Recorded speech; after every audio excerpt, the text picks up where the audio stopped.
వినుకొండ నియోజకవర్గంలో కొంతమంది వైసీపీ నాయకులు కొన్ని ఆరోపణలు చేశారు. ముఖ్యంగా పోలీస్ స్టేషన్లో కూటమి నాయకులు దందాలు చేస్తున్నారని చెప్పారు.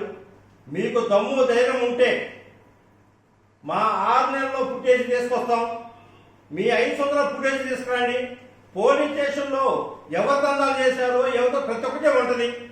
ఏ రోజు కూడా ఎన్డీఏ కూటమి వచ్చిన తర్వాత మా ఎమ్మెల్యే జీవి ఆంజనేయులు గారు మేమంతా కూర్చొని జీవి ఆంజనేయులు గారు ఒకటే చెప్పారు, వైసీపీ వాళ్ళలాగా మనం అక్రమ కేసులు పెట్టడానికి వీల్లేదు, అందరినీ కూడా మనం సమన్వయంగా చూద్దామని ఆంజనేయ గారు చెప్పారు.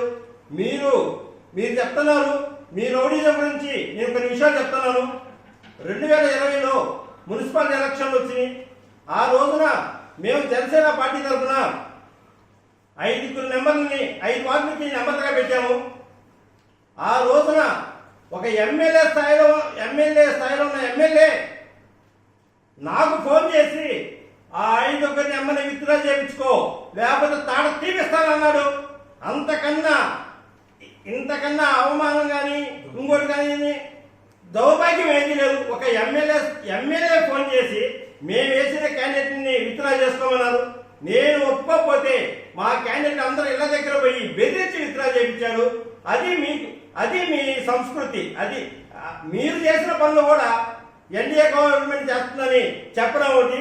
తర్వాత వినుకొండ నియోజకవర్గంలో 5 సంవత్సరాలు ఎక్కడ పట్టినా గంజాయి దొరికింది.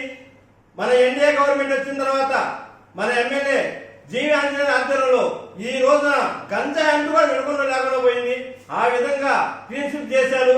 మీరు ఎంతకానికి పిల్లలకి ఈ గంజాయి అలవాటు చేపించి రౌడీజం చేపినా తప్పితే మా జీవి ఆంజనేయులు గారు గంజాయిని కూడా శుభ్రంగా నిర్మూలించాడు. అలాగే మీరు రోడ్లు కొడుతుంటే పేదల రోడ్లు పెద్దలు వేసి పేదల రోడ్డు కొడుతుంటే మేళా రమేష్ అడిగినందుకు అతన్ని సంపడానికి ప్రయత్నం చేసింది మీరు కాదా?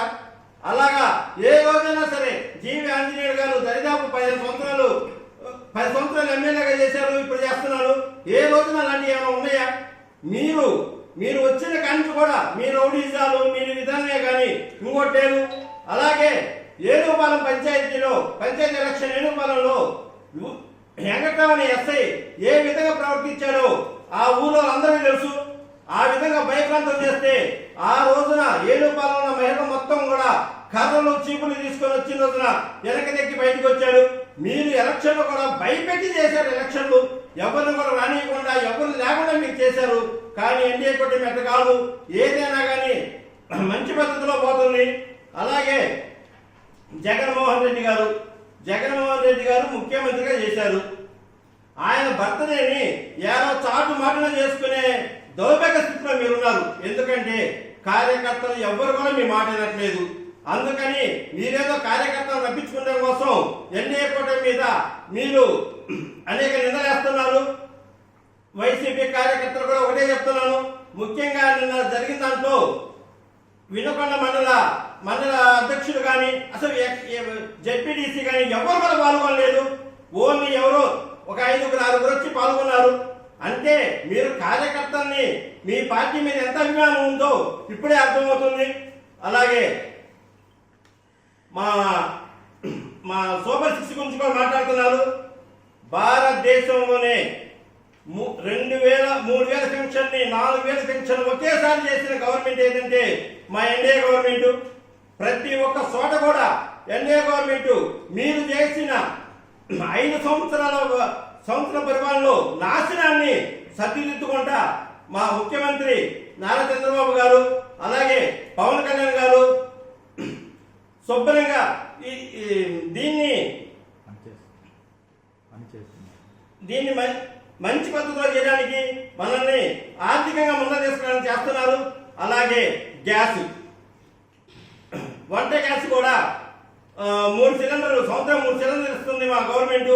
అలాగే ఒక సంక్రాంతి తర్వాత ఉచిత బస్సు ప్రయాణం కూడా అన్ని కూడా జనానికి సంక్షేమంతో పాటు మన రాష్ట్రాన్ని అభివృద్ధి చెందడానికి ఎన్డీఏ కూటమి కట్టుబడి ఉందని తెలియపరుచుకుంటూ సెలవు తీసుకుంటున్నాను.